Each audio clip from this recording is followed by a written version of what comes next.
사무엘이 이스라엘 백성들을 미스바로 불러 여호와 앞에 모아놓고 그들에게 말했습니다. 이스라엘의 하나님 여호와께서는 내가 이집트에서 이스라엘을 불러냈고 이집트뿐만 아니라 너희를 짓누르던 모든 나라들로부터 너희를 구해냈다 라고 말씀하셨다. 그러나 너희는 지금 너희 모든 재난과 고통에서 너희를 구해내신 너희 하나님을 거부했다.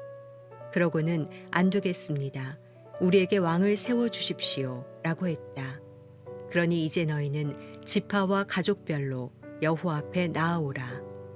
사무엘이 모든 이스라엘 지파들을 가까이 불러 제비를 뽑자 베냐민 지파가 뽑혔습니다. 그러고 나서 그가 베냐민 지파를 가족별로 앞으로 나오게 하자 이번엔 마드리의 가족이 뽑혔습니다. 마지막으로 기스의 아들 사울이 뽑혔습니다. 그러나 그들이 사울을 찾았으나 보이지 않았습니다. 그래서 그들은 여호와께 다시 물었습니다. 그 사람이 여기에 왔습니까? 그러자 여호와께서 대답하셨습니다. 그렇다. 그는 짐짝 사이에 숨어 있다. 사람들이 달려가 사울을 데려왔습니다. 사울이 백성들 사이에 서자 그는 다른 사람들보다 어깨 위만큼이나 더 컸습니다. 사무엘이 모든 백성들에게 말했습니다. 너희는 여호와께서 선택하신 사람을 보라. 모든 백성 가운데 이만한 사람이 없도다. 그러자 백성들은 우리 왕 만세를 외쳤습니다. 사무엘이 백성들에게 왕국의 제도에 관해 설명했습니다. 사무엘은 두루마리에 그것을 기록해 여호와 앞에 보관해 두었습니다. 그러고 나서 사무엘은 백성들을 집으로 돌려보냈습니다. 사울도 기브아에 있는 자기 집으로 돌아왔습니다.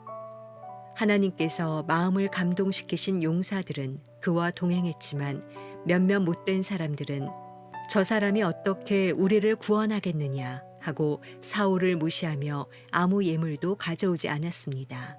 그러나 사울은 잠자코 있었습니다.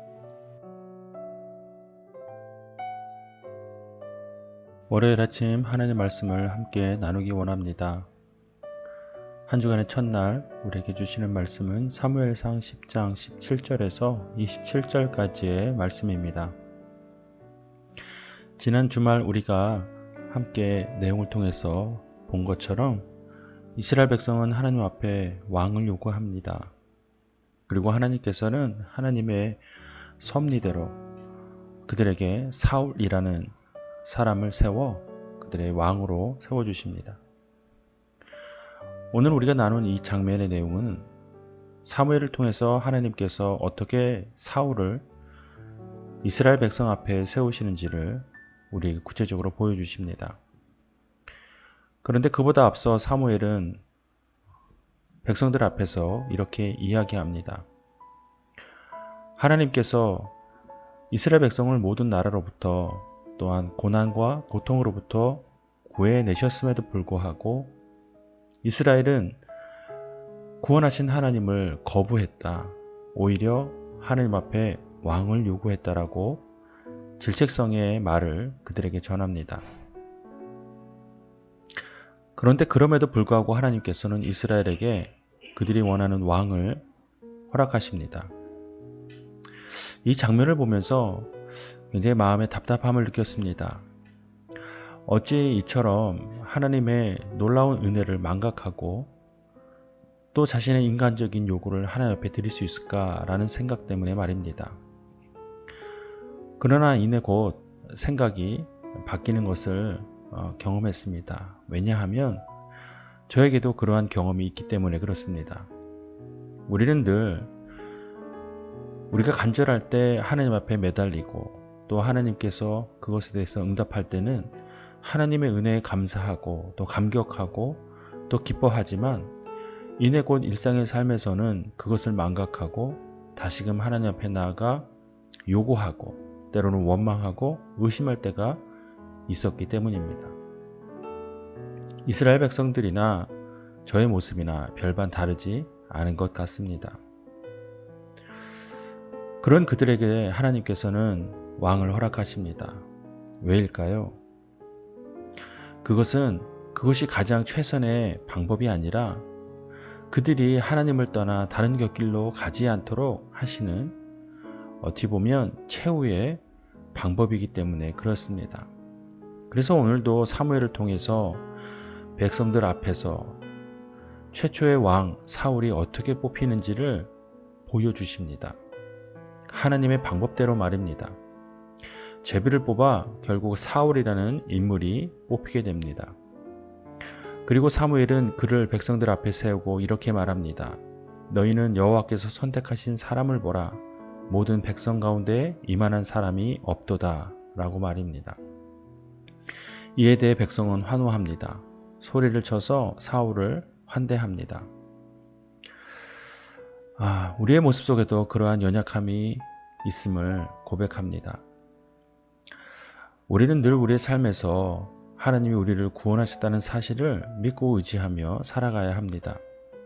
그것이 우리 인생을 완전히 뒤바꿔 놓은 놀라운 하나님의 구원, 즉 변화, 새 사람의 은혜가 있었다는 사실을 말입니다. 그것이 우리의 삶을 새롭게 했으면 그것이 우리 삶의 전부여야 합니다. 이제는 그것이 필요 없고 다른 것을 원한다고 하는 것은 어찌 보면 말도 안 되는 그런 것일지도 모르겠습니다. 사랑하는 여러분, 하나님께서는 분명 예수님을 통해서 우리를 구원하셨습니다. 그 사실이 우리에게 최고의 감격, 최고의 능력, 최고의 은혜가 되기를 바랍니다. 더 이상 무엇이 필요하겠습니까? 물론 그럼에도 불구하고 연약한 우리를 위해 응답하시고 채워주신 하나님의 은혜가 있겠지만 그보다 먼저 하나님 앞에 구원하신 하나님을 찬양하고 또 믿고 의지하는 그렇게 순수하고 겸손하고 정직한 믿음의 모습으로 사는 우리 모두가 되기를 바랍니다. 한 주간 일상의 첫날 이 아침 하나님 앞에 간절히 우리의 삶을 맡겨드리며 인도하심을 구하는 기도를 함께 드리기 원합니다. 그보다 앞서 오늘 주신 말씀을 묵상하며 나에게 주신 하나님의 음성을 발견하게 되기를 바랍니다. 사랑하는 여러분, 오늘 하루도 하나님 말씀으로 하나님 나라를 풍성히 누리는 그런 귀한 하루가 되기를 바랍니다.